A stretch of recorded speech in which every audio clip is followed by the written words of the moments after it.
চট্টগ্রামের মিরসরাইয়ে বারুইয়ারহাট পৌর সদরে বৈষম্য বিরোধী আন্দোলনের সাবেক সদস্য তাহমিদুল্লাহ হত্যার ঘটনায় জড়িত এক ছাত্রদল কর্মীকে গ্রেফতার করেছে পুলিশ। শনিবার বিকেল 5:30টায় উপজেলার জোরারগঞ্জ থানার অধীন তাজপুর এলাকা থেকে তাকে গ্রেফতার করা হয়। রোববার দুপুরে গ্রেফতারের বিষয়টি নিশ্চিত করেন জোরারগঞ্জ থানার ভারপ্রাপ্ত কর্মকর্তা কাজী নাজমুল হক। গ্রেফতার ছাত্রদল কর্মীর নাম জাহিদুল ইসলাম ওরফে চাকমা জাহিদ। গত 10-12-2025 তারিখ বারুইরহাটে যে তাহমিদ হত্যাকাণ্ড সংঘটিত হয়েছিল, এই ঘটনা একটা মামলা হয়। মামলায় অজ্ঞাতনামা আসামি 10-15 জন থাকে। তা আমরা বিভিন্ন মামলা হওয়ার পরবর্তীতে আমরা তদন্ত শুরু করি। তদন্তের এক পর্যায়ে আমরা বিভিন্ন ফুটেজ এবং সোর্সের মাধ্যমে একজন আসামি শনাক্ত করতে পারি এবং তাকে কাল সন্ধ্যার সময় গ্রেফতার করি। এর আগে বারুইয়ারহাট এলাকায় তুচ্ছ ঘটনাকে কেন্দ্র করে বিএনপির দুই গ্রুপের সংঘর্ষের জেরে তাহমিদ খান নিহত হন।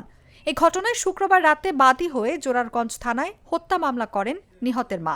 মামলায় অজ্ঞাত পরিচয় ব্যক্তিদের আসামি করা হয়েছে। যেভাবে বললেন যে আমরা সব সিসি ফুটেজ সিজ করে ফেলছি, এমন তো আর কথা না। আমরা মনে একটা বা দুইটা ডিবিআর করছি, দেখতেছি, যাচাই করতেছি, বাকি তো 100-র উপর সিসি ক্যামেরা আছে বিভিন্ন দোকানে। আমরা নিতে পারেন সিসি ফুটেজ। আর কার নাম আসছে, কে আসছে, তদন্তের খাতিরে বলা যাবে না। আমরা যাচাই করতেছি, দেখি কি হয়, ভবিষ্যতে জানতে পারবেন। আমাদের টিম কাজ করতেছে এবং আমরা খুব গুরুত্ব দিয়ে আমরা কাজ তদন্ত করতেছি। এটা আশা করি আমরা খুব দ্রুত আরো ভালো কিছু সংবাদ দিতে পারবো। পরিবার নিরাপত্তা ভুগতেছেন, আপনাদের শুনলাম। আমরা তাহমিদের ফ্যামিলির সাথে সর্বক্ষণ যোগাযোগ আছে, আমাদের নিরাপত্তা কোনো ঘাটতি নেই। আমরা সার্বক্ষণিক তাহমিদের পরিবারকে এবং ভিকটিমের সংশ্লিষ্ট যারা আছে সাক্ষী, তাদের সবাইকে আমরা নিরাপত্তা দিব। তিনি আরো বলেন, প্রাথমিক জিজ্ঞাসাবাদে জাহিদ অন্যান্য আসামিদের নাম বলেছেন। আমরা তাদের ধরতে অভিযান পরিচালনা করছি।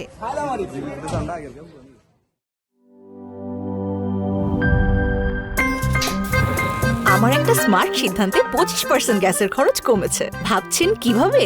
সাধারণ গ্যাস স্টোভ বদলে আমি এনেছি আরএফএল গ্যাস স্টোভ। এর সাইন্টিফিক নজল ও ব্রাস বার্নার ক্যাপ সমানভাবে তাপ ছড়িয়ে রান্না করে দ্রুত। তাই গ্যাসও বাঁচায় 25%, টাকাও বাঁচে 25%। আরএফএল গ্যাস স্টোভ নিরাপদ ও গ্যাস সাশ্রয়ী।